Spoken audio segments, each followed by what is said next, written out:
Okay. Well, hello, everybody. Those of you who are going to decide to join me today, this is a bit of an impromptu live stream. So if nobody comes, then I will just continue talking to this microphone and maybe keep it, maybe not. But wanted to come on here today to talk about the whole banking thing, the banking thing and what that's going to mean for real estate photography going forward. And I wanted to address some comments and questions that have been left on the channel recently as well. So the first thing is this whole topic and why I'm doing this right now has to do with a comment that was left on the channel, kind of alluding to the banking thing. So the last video that I published was, well, maybe it was a couple ago, went into how our economy is still sound. Okay. And I'm trying to, let me see, I'm trying to find this comment here as I'm talking about it. Hmm.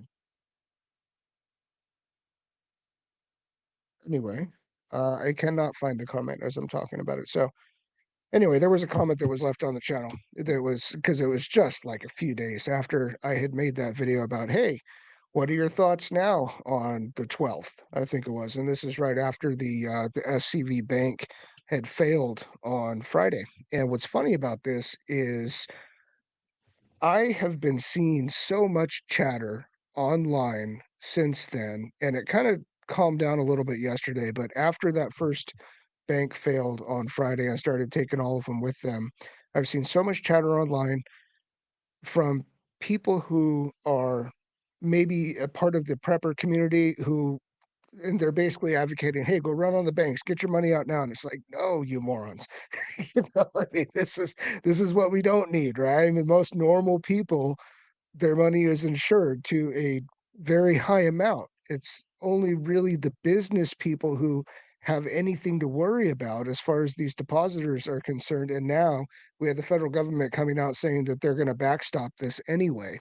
So there is absolutely zero reason for most people to go running on a bank. Now, how does that translate into our business as real estate photographers? Because anybody who's been a real estate photographer in the past many months has known that our business has been slowing down for about the past 6 to 8 months as interest rates have been rising.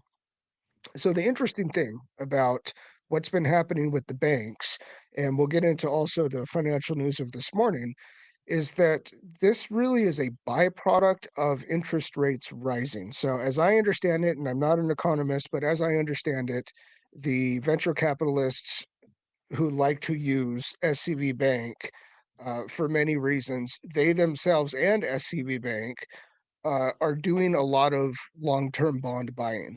And as interest rates rise, those bonds don't seem so attractive if you're holding them for a long term. And so that's kind of how this unwound is SCV Bank needed to call capital from their investors, which tipped them off to then their activity that they've been selling these bonds at a loss.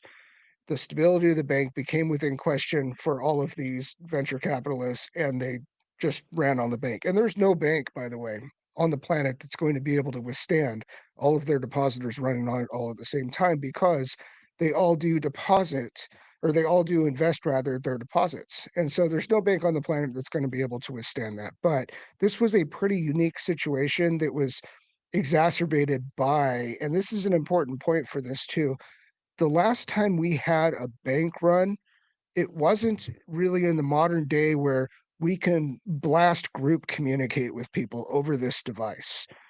And it wasn't in the day and age where people like myself or you or anybody can get a microphone and have an audience, and so it's really important that, and they keep calling it a contagion, doesn't spread. And that's absolute truth, because as I've said, most normal people in this country have much less than the FDIC insured deposit amount of $250,000 per account.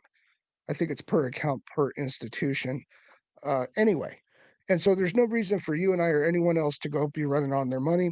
Business people, the savvy ones, are smart enough not to put their eggs all in one basket anyway, and they typically have some additional insurances on top of that. So, how does that reconcile with real estate photography? Because, like we've been down 6 8 months as the interest rates have been rising, and it's really put a hamper on the buying activity out there in the real estate market. And that has in turn made our business as real estate photographers go down as well. Now the interesting thing about the aftermath of this bank debacle is a couple different things. One is the Federal Reserve came out today and said inflation is doing better than we have seen in many, many months. It's down to, I think they said 6%, as opposed to the double digits plus that we had been. And so they had been planning to, before this news, they had been planning to continue to raise interest rates, raise the prime rate, which then is going to affect 10-year Treasury yields, which then will affect mortgage rates, which then will affect buying activity, which then will affect us as real estate photographers. They had been the talk that they've been putting forth seemed to be that they were going to continue that for the medium to long term. However, you've got two significant things that just happened. One of them is inflation is down considerably, and the other is this whole bank failure thing. And so now I think they're going to have kind of pressure from the top to say, you know what, you guys, I know you're trying to slow it down. Hey, AO Magus, how you doing, bud? I know you guys are trying to slow this down, but you're going to crash the economy. And case in point, what happened just on Friday? A few times, and then once again over the weekend. So I think this is a good thing for real estate photography. Hey, how does my audio sound? Is it okay? I'm testing a new setup here. I was going to be doing it with the Sony A74 IP streaming, and I actually have it right here because I was doing it earlier. But then I decided to do the R5C. We'll get into that. The R5C, the A74, the C200, all that kind of stuff, and my adventures in streaming land with switchers versus just regular over USB-C and everything else. So anyway, I digress. I think this is going to put pressure on the Fed to keep those interest rates low, or at least not raise them as aggressively as their plan had once been. The bank failures thing alone, and now you can back that up with the inflation data that we got just this morning. So that is absolutely good for us as real estate photographers. So going back to the comment that I made, oh, here it is. This is the one that called me out. Marcus L says, time for an update as per 12 March 2023, smiley face, but it was an interesting video. So this is about my real estate photography roadmap where I said, look, the economy is still sound. And then like 2 days later, banks start going up. Right. But I I I hold to my opinion though that the economy still is sound. It still is a very good economy here in the United States. And what happened with the bank thing is certainly there are some errors that were made and some things that need to be fixed, but that is not showing the strength of our economy in general. And so I think that's fine. Even if the interest rates were going to continue to go up within the real estate photography, real estate sales world, it's going to become the new normal at some point. And none of those things that are going to cause that, none of those things that are going to cause that activity to diminish in the short term are going to remain in the long term, even if the conditions don't change. And that's because people still have a need to buy or sell a home. And as long as that continues, then we are going to have the need to be hired by the agents. Let's see here. Ayo. So those atmospheric rivers up north are hitting your area hard. Yeah, they are. In fact, I can hear wind chimes out the window right here, just going crazy, clattering away. It's a good time to do this rainy day, you know, unless the power goes out or something like that. And if that happens, I guess you'll know. So let me get to some of the Q&A part of this, you know, and then we'll get to chatting once we got. So it looks like we got a couple people here, but it kind of fluctuates. I don't think they like my financial speak. They came to learn about cameras, darn it. So, so let's get into some cameras on the comments here. So, two lens Sony A74, Canon R6 Mark II, real estate loadout.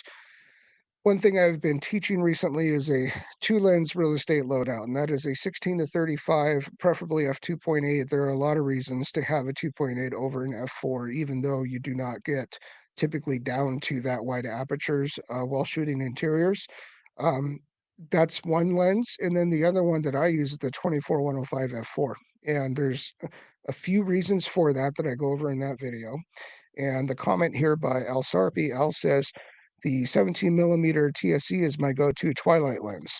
And he was responding to me saying that, okay, the two are the 1635 and the 24-105, but I still also do use a 24 millimeter Canon tilt shift, and I typically will use that for twilights because it's a slower working lens. You know, you need more time to set up the tilt shift for twilights or anything else.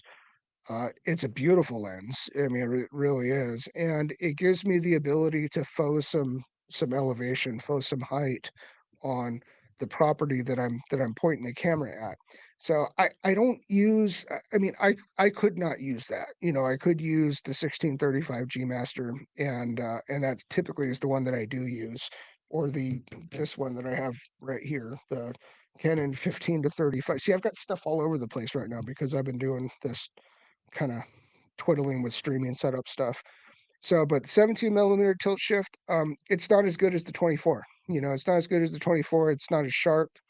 Um, I've had one before, the 17. It's not as sharp. It the coatings on it, it catches every single flare. I mean, it's got this big bulbous front element on it, and it catches every single flare. So that's one of the things that I really enjoy about the 1635 G Master and the 15 to 35 Canon RF is they go to 16 millimeters and 15 millimeters respectively, but they don't have like that big old front element on it. You know, it has like the Canon's is a little bit convex. The G Master is just kind of a flat piece of glass, and then it has the elements that are convex right behind that. So yeah, the 17 just isn't as good. Why not use the drone for a twilight shoot? Lewis, I have used the drone for twilight shots before. Um, the drone. Okay, so the drones that I have and the drones that I use, typically I've got a pair of the DJI Air 2S, and before that I was using the Maverick True Pro. I actually do have a big Inspire also, but I haven't flown it in quite a while. Um, they're not especially good in low light. And so, yes, a drone is pretty good in its modern sense in keeping stable, but you're gonna at some point run into your shutter speed is not going to be able to be fast enough to keep it sharp, or you're going to have to crank your ISO. Um, and like I said, I've done drone twilights before, and usually if I do a drone twilight, it won't be necessarily because I just want a little bit more elevation, because like I said, the 1635 or whatever opened up, or the tilt shift where I can actually move the plane, the image plane up on it, are going to be better solutions for that, just because I can put those in front of a big full frame sensor camera, and get a lot more light into the sensor.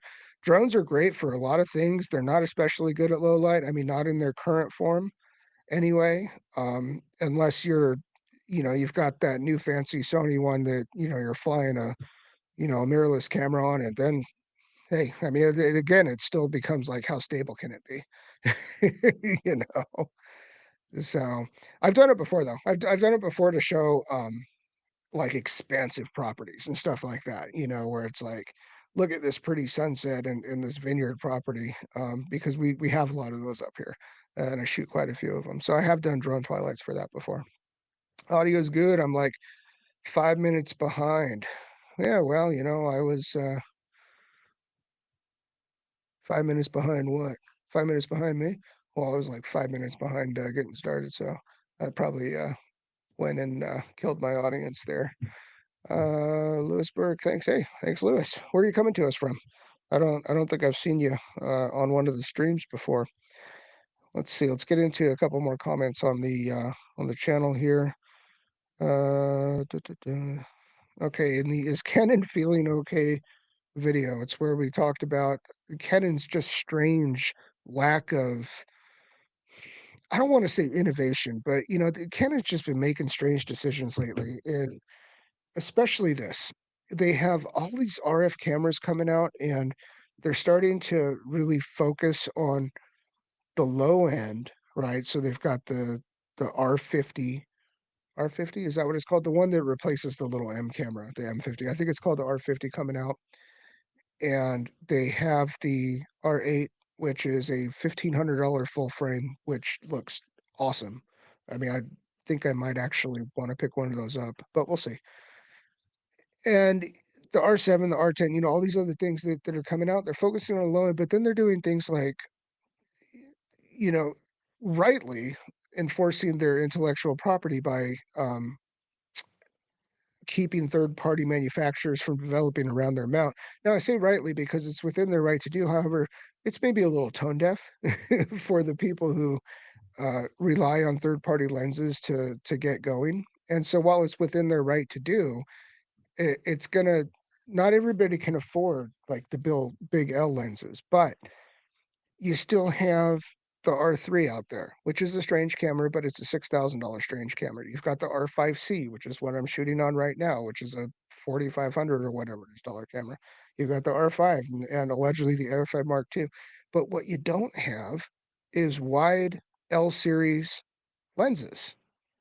And I don't know why that is. Like, where is the 24L? Where is the 35L for the RF system? Why do we get these weird, like, 800 millimeter f11 things? You but and it's funny because, and I understand the Olympics is coming up, and so they do need to have to get, especially their pro sports shooters and such, into the RF line, this big long telephoto glass. However, these things are massively priced. Um, they need to be sourced from non-local dealers typically. And so you're not going to walk into a Best Buy and see like a 400 millimeter 2.8. They'll never have it, right? But you will sell a 24 millimeter 1.4 in a Best Buy, right? Or a 35 millimeter 1.4, 1.2. You'll sell those things in a Best Buy. So I have no idea what Ken is doing. I don't know if they're feeling all right, but that was a here's a reply on that. He says, you know, I've owned a couple A73s for my real estate photography. Part of that video, we were looking at A73 versus the EOS R. And EOS for a while before that, when it didn't really stack up that great on a spec sheet, I always liked the images I got out of it. And there was just something about it I really enjoyed. Can't really put my finger on it, though. Canon and Sony cameras do look different. And Lewis, you say you're coming to us from Montreal. So it's you Canadians, man. You're all over YouTube on the photography things. So Canon and Sony cameras look different. And even just what I was talking about, so I've got the A74 right here, and I was going to be doing this stream on the A74, and I think down on the show notes it even still says that it is. Ended up using the R5C. So I'm neck deep in both of these systems. And the reason I'm neck deep in both of these systems is because I like using different cameras for different things. And I'm completely brand agnostic, by the way. I don't care if it says Canon, Sony, Fuji, whatever it says on it. I don't care. It's just, does the tool fit my needs? And so where that's kind of left me is I'm really deep into Sony and I'm now really deep into Canon as well. I was getting really deep into Canon at first to see if I could replace all of my Sony kit with Canon kit to do my real estate work.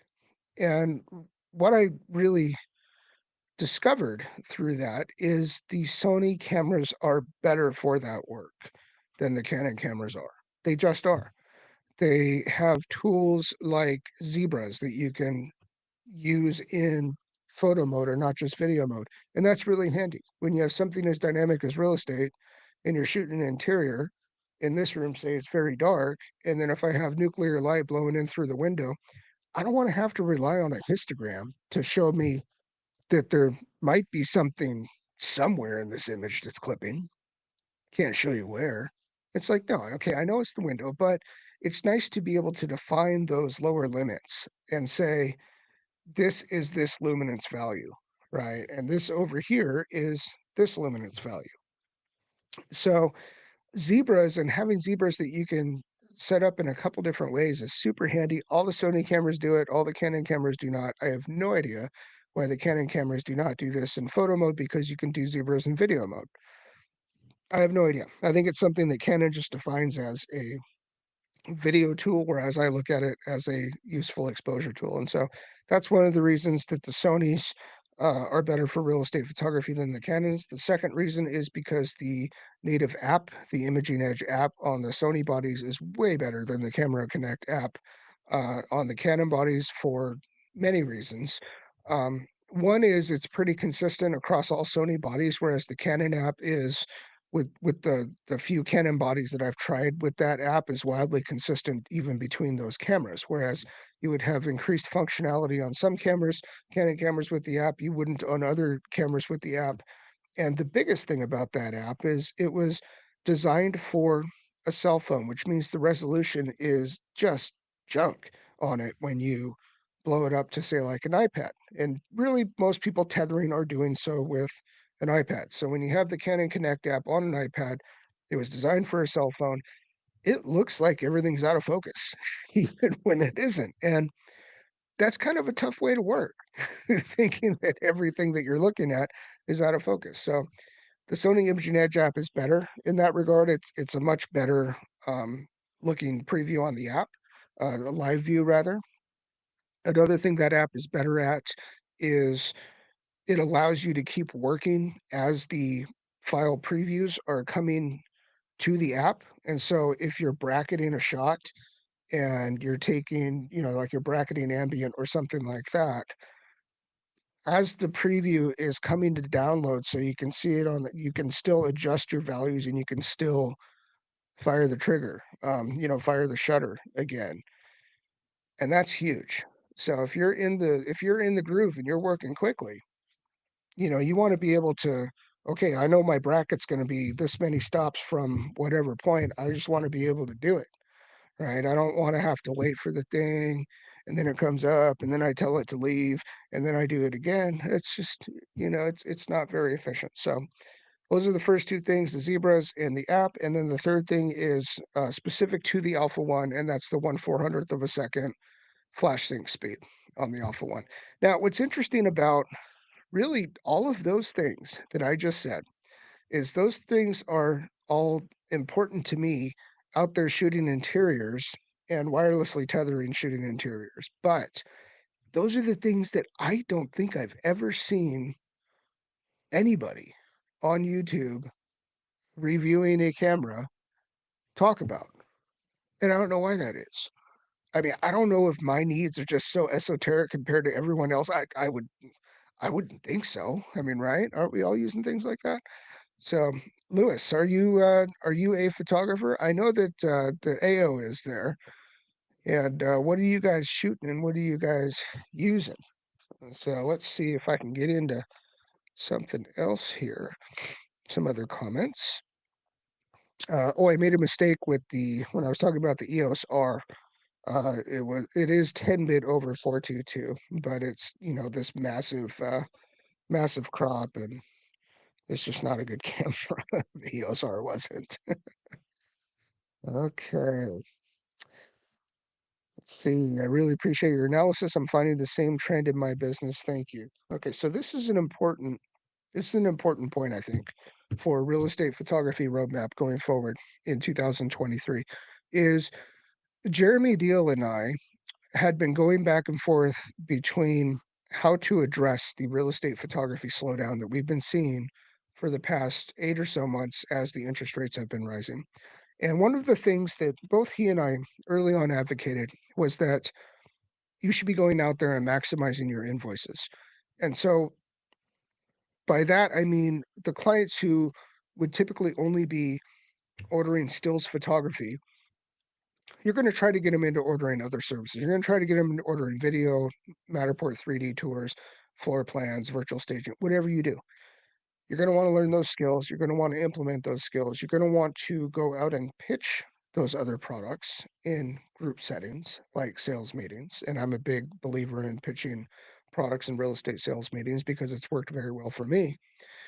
But then what happened was over the past 3 or 4 months, my platform that I have been delivering real estate photos on for the past few years, which is Ario, and it's great. Everybody check it out, ARYEO. They their reports are a lot better now. They have a new engine that they're using for their reporting.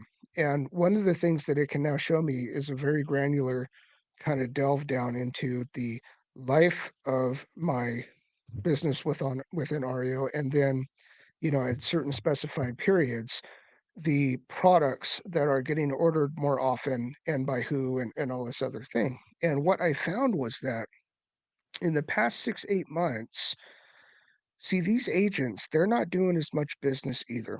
And so, how are we going to get out of this slump? It's probably not going to be by trying to make our invoices bigger with these agents, right?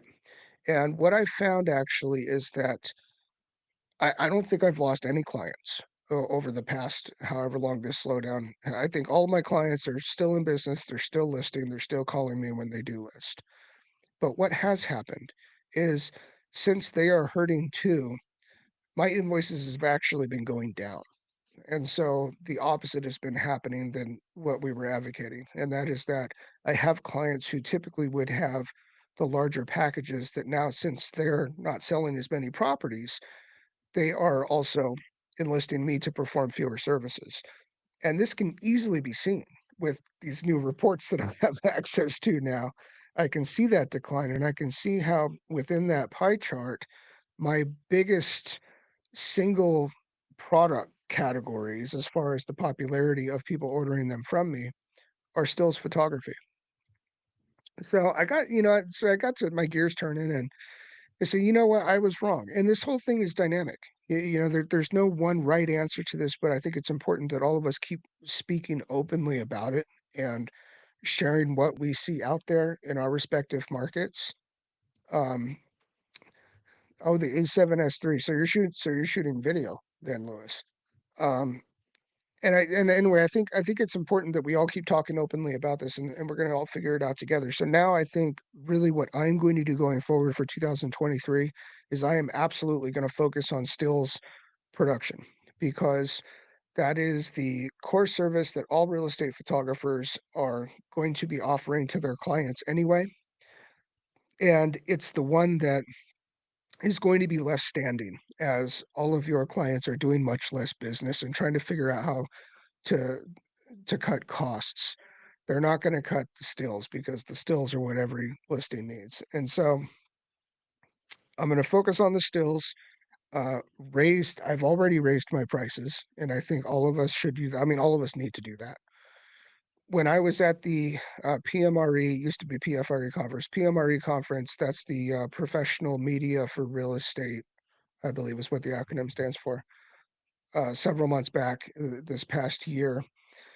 One of the things that was brought up that I thought was really enlightening was one of the presenters said, real estate values all across the country have been growing by double digits for the past several years, right? Which means when your real estate agent clients sell a property today, they're making 30% more than they did when they sold a like property 2 or 3 years ago.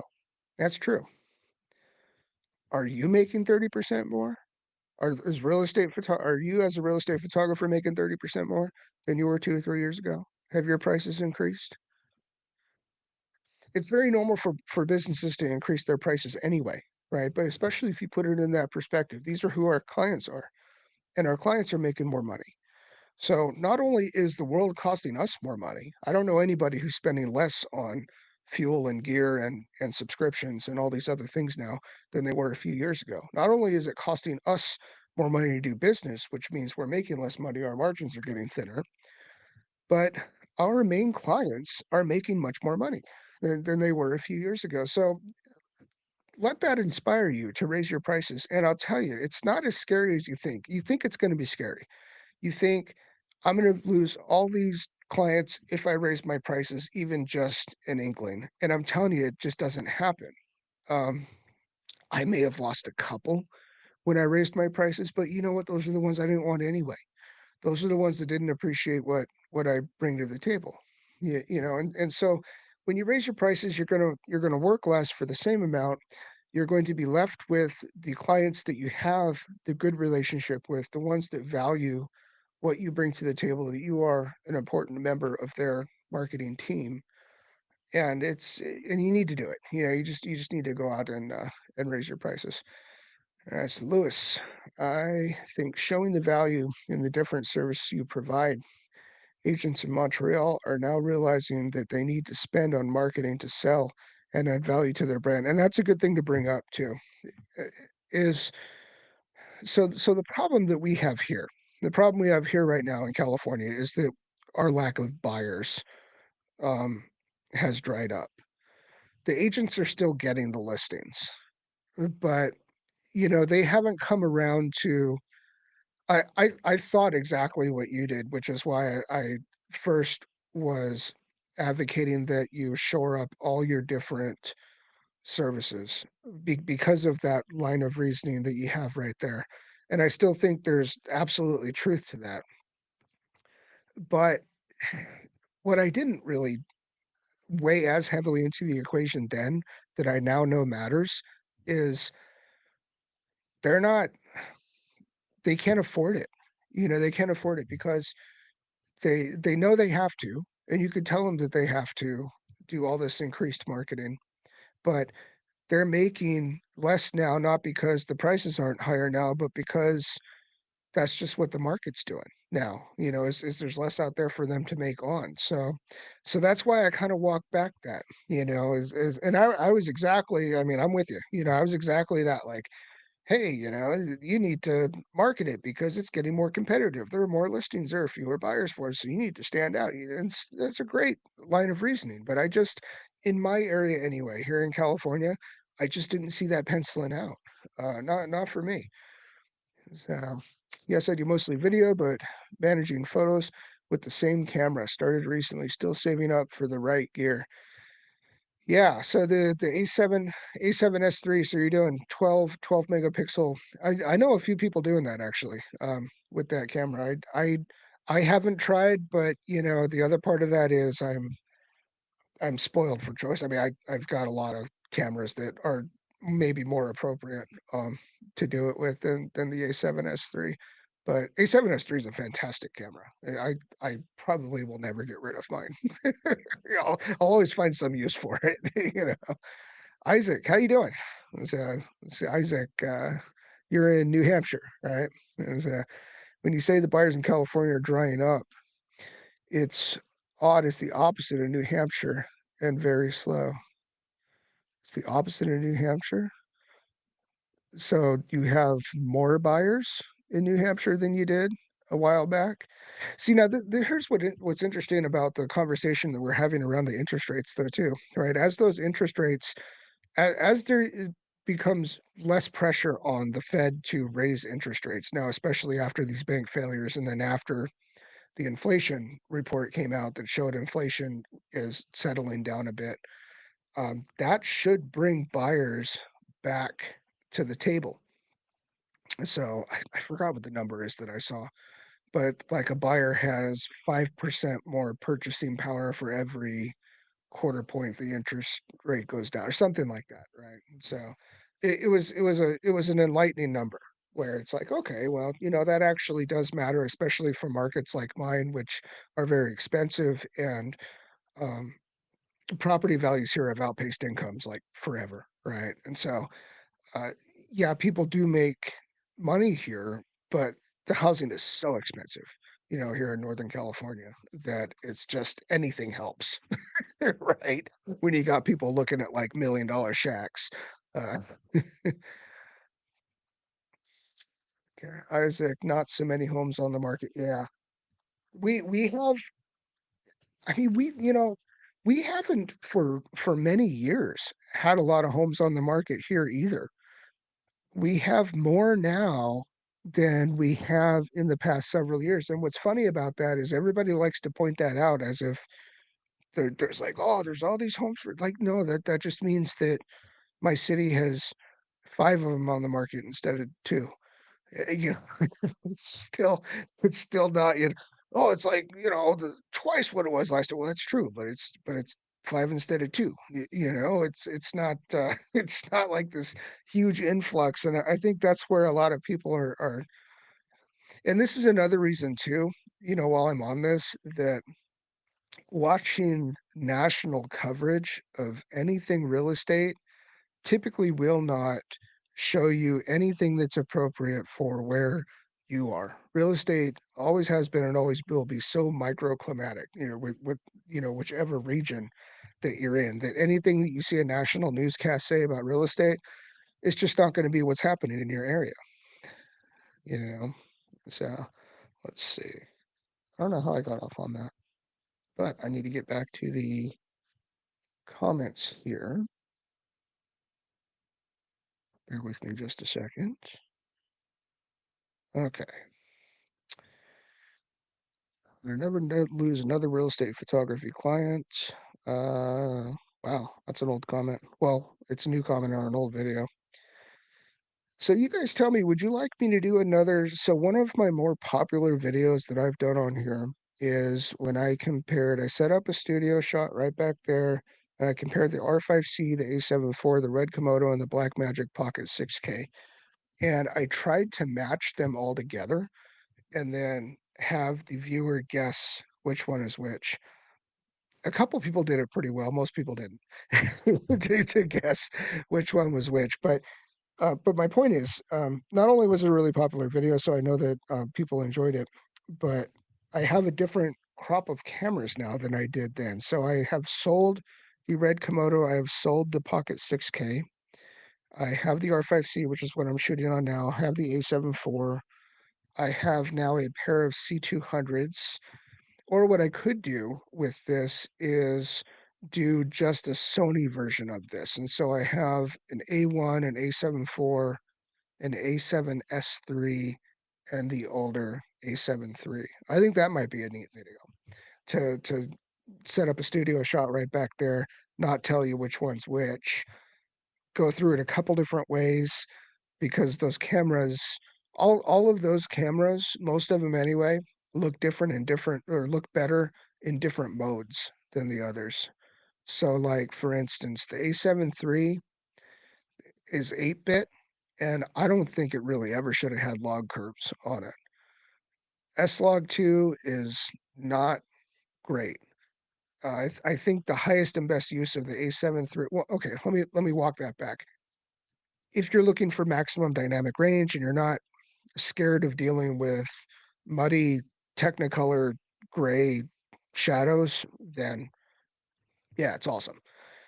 But I think the highest and best use of the Sony 8-bit bodies are the standard baked-in profiles. I really do. The Cine 2, the Cine 4, the no profile on, the 8-bit Sony bodies, that's really just the best way to use them. The A7S III, its highest and best use is probably S-Log3, but there is some merit to using the baked-in profiles on the A7S III. So with the Sony bodies, okay, and this is all of them here. With the Sony bodies, they're not especially good with noise. And everybody's gonna smash their keyboard. What are you talking about? There's a low light clean. Well, yeah, but they suck. I mean, it's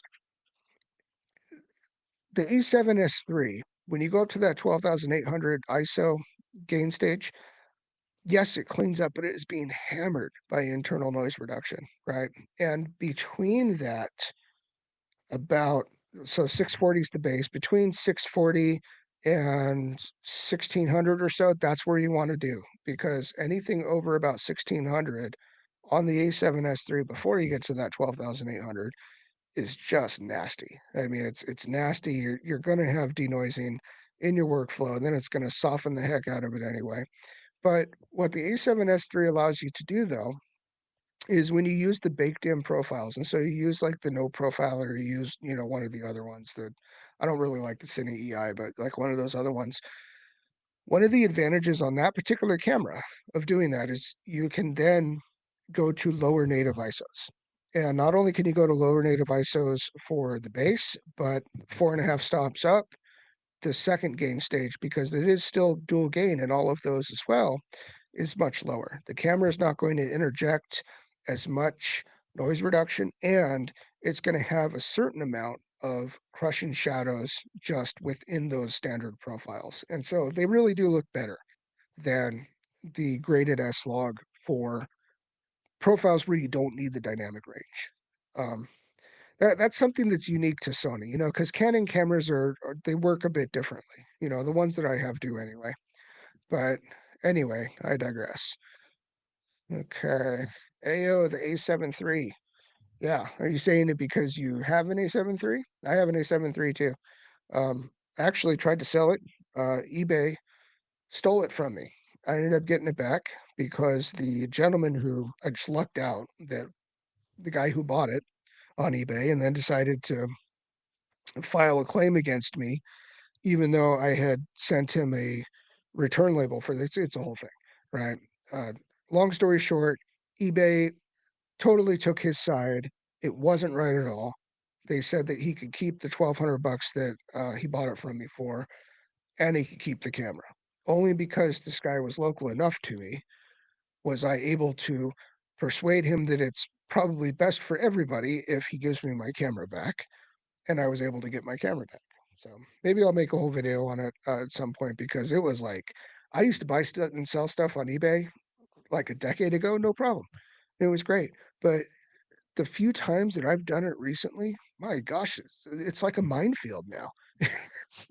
And people are not cool anymore. So why can't everybody just be cool? It'd be good to do business with.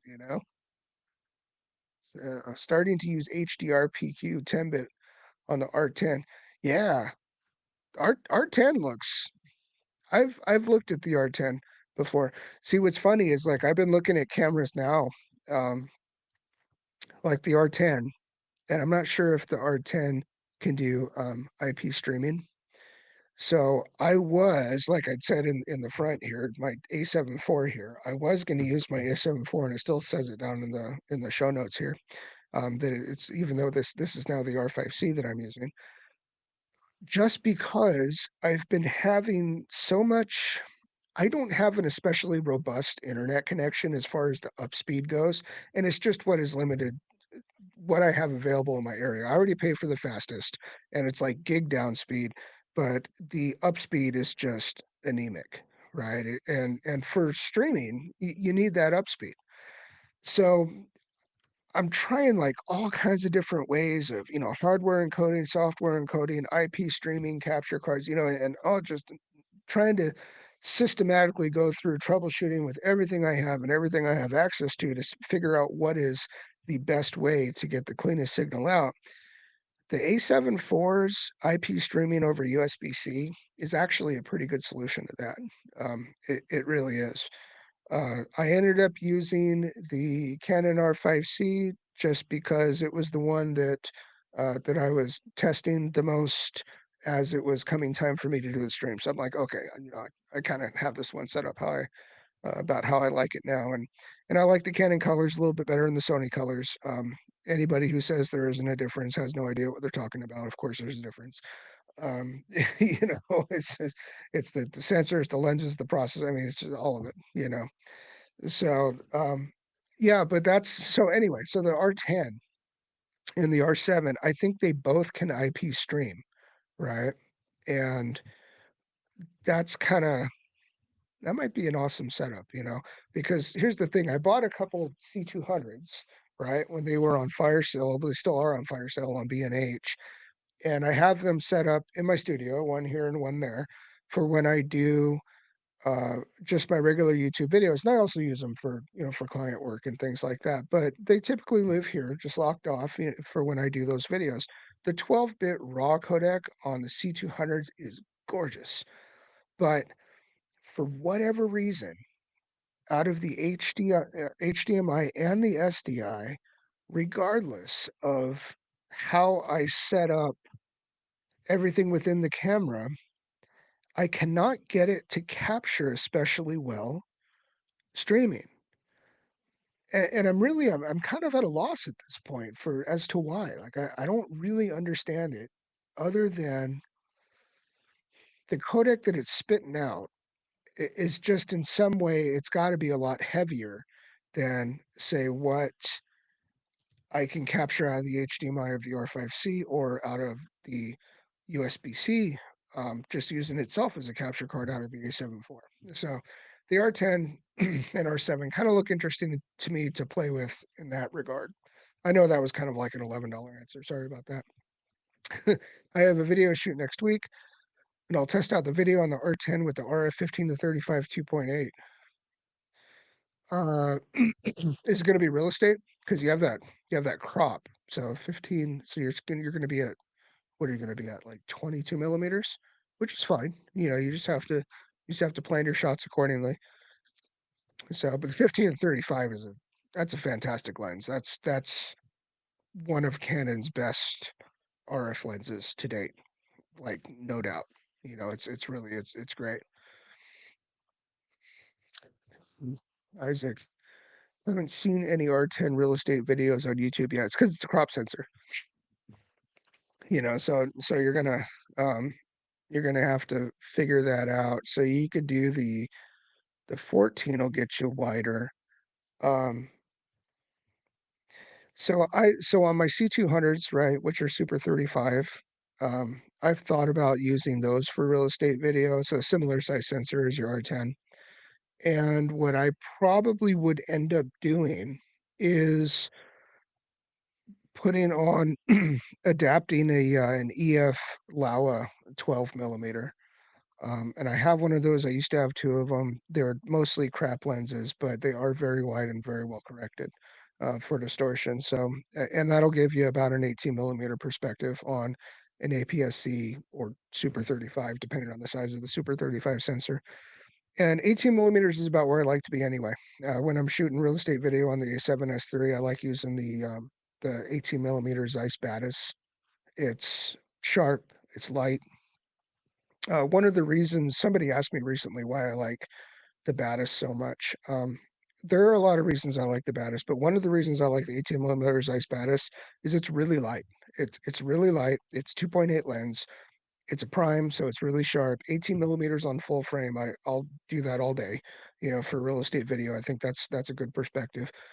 And it is about the same weight and profile as far as length goes. It's chody, but like as far as length goes, and it's about the same weight as the Sony 35 millimeter 1.8 and the Sony 55 millimeter 1.8.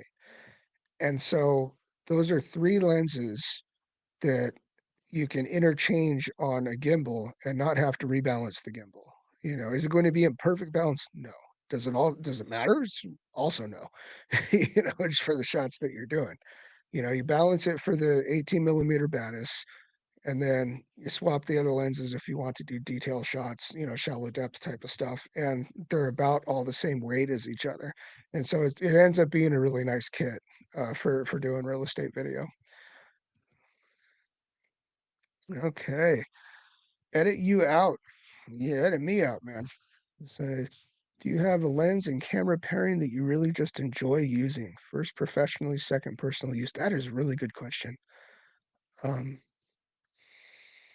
that I really just enjoy using. I enjoy using, I know this is going to sound strange. I enjoy using the A7 III, and I enjoy using the Canon R5C. And it's maybe for strange reasons. I like the A7 III because of the shutter sound, because it actually has like a shutter sound. For any of you who haven't heard like the A1, so the A1 is my daily driver, right, for professional work. But the shutter is like so, it's like the kung fu master of shutters. It's just like and it doesn't have like that satisfying like ka-chunk. And I like the noises that older cameras make. And so as far as enjoying using it, I really enjoy that camera. I also enjoy the R5C because I like the Canon image from a color perspective, um, especially, and from like a sharpness perspective. And I understand that that's something that's hard to separate from the lenses on two dissimilar systems. But there's just something about the Canon image coming off of that 45 megapixel sensor that I like better than the image coming off of the A1's 50 megapixel sensor. Now, where the A1 shines, okay, and I'm not saying the R5C is a better camera because it isn't. Where the A1 shines is the robustness of the file. And so 45 megapixels coming off of the Canon R5C and 50 megapixels coming off of the Sony A1, you would think that those files would be pretty similarly sized, but they're not. The Sony's actually about twice as heavy as the Canon. The Canon is about 1 megabyte per megapixel, so it's 45, 50 megapixels, like the resolution of the sensor. The Sony's double that, so they're like 100 megabyte files for the Sony. And I'm not nerdy enough on this to know exactly why that is, to know that the compression is what it is on this one versus that one, but I'm experienced enough of a photographer to know that the Sony's files are more malleable in post. You can pull more detail, especially the highlights. You can pull more detail out of the highlights. I mean, that is no question about that. The Canons will clip on the highlights way before the Sonys will. And I don't know, maybe it has something to do with just the amount of information that they can capture within that heavier file comparatively. So ones that I enjoy using old cameras, when I just want to be creative. They're slower anyway, and I want to, work slower with that kind of stuff. But the camera that is absolute just balls out is the A1. I mean, it is the most mind-bending camera that has ever been created. It really is. And Anybody who says that isn't true, I think hasn't used one because you'll get it. Was it red cameras are like that too? Red cinema cameras. There are a lot of people out there. Oh, red is so overpriced. It's like, have you ever used one? Because I've owned a couple of them, and it wakes you up in a hurry to what like 16-bit RAW, is actually all about. So, see, Isaac. I also have EF10. Oh yeah, yeah, EF10 to 18. How do you like that? I've looked at because those are pretty cheap too, aren't they? Like I think they're not especially fast, but and I've looked at that lens before and I've wondered like, is it well corrected? Um, Gosh, who's the other one that makes that a really popular one? Tokina, I think it is. Tokina makes a really popular stills. I think it might be a 10 to 18. Oh, it was a 10 to 16. Now it's a 10 to 20 or something like that. Um, yeah, I've looked at those because they are cheap, aren't they? They're like 300-400 bucks maybe at most. So, I would use the Laowa just because I already have a Laowa, and it is very well corrected. I mean, as far as barrel distortion goes, it's straight. It really is. It's a great lens for that. My problem with the 12 millimeter Laowas 0Ds is I've actually had two copies of them. I've had a Sony E-mount copy and a Canon, and I still have a Canon EF one. And I'm not really sure why that is. I think I got maybe the E-mount before the EF was available, or something, right? But what was interesting about those is the two copies that I had were so wildly different, even between the two. The colors were different. I still can't get either of them really sharp. Like when you stop down to like 5.6 or so, it gets better, but it doesn't get like I'm willing to bet that 10 to 18, even though it's inexpensive, is probably a sharper, punchier lens than a Laowa 12 is. Laowa 12 just isn't that great of a lens, but it is really wide. So on crop sensors, they give you that 18 millimeter perspective. Decent for photos, not great for video. Tokina lens is better. My mentor uses that. Yeah, I know a lot of people do use the Tokinas, and I think they rehouse them into cinema lenses though too. But I think the stills ones have autofocus, and I'm telling you, man, like I've had cinema lenses before. I've had a whole set of Canon Cine Primes, and they look baller. They feel baller. I mean, just the focus throw, just having that long focus throw and everything's smooth and stuff, and it's really nice when you're doing manual. But for doing real estate, and that's 90% of what I do, lenses with autofocus are really handy. They really are. Um, Even for video, because nowadays, so my go-to real estate video camera for the past few years has been the A7S III. And on the Sony A7S III, it has a really good tap to track focusing system, even if you're in the S&Q mode, the slow and quick mode. So you can put it on 4K 60. It's a full frame 4K 60. It doesn't crop in. So I can use like the 18 millimeter Batasonic at 18 millimeter perspective. I can tap on whatever I want it to track. It will track that reliably, and it will actually slow it down to like a 24p or a 30p timeline in the camera, which means when I get into post, I already have the footage at the speed that I want it to be. It's going to be stable because not only am I using a gimbal, but it has IBIS in it. Um, it's going to be in focus because it tracks that footage through, and it makes quick work of editing. I can blow through stuff like that. So yeah, so autofocus to me is, it's really, and nowadays, like for the talking head stuff, one of the things that you'll also do when you get into doing video production, you'll do a lot of interviews. And so you want to see that like a camera like this, like the R5C I'm shooting on now, this is absolutely a reliable autofocus that I've been using the whole time for this. The C200 is even better somehow. As far as the face only, it just locks. It locks onto a face. It doesn't leave it ever. And if it does leave a face, it stops. And the R5C does this too. The face only autofocus. It does leave the face, it stops. it doesn't like jump to the background, so that kind of stuff is clutch, and I will take that anytime over when people say you should do only manual focus lenses for video. You're talking about controlled sets with blocked off shots, um, marked movements on focus motors and things like that. And it's like that's just not what I'm not making movies.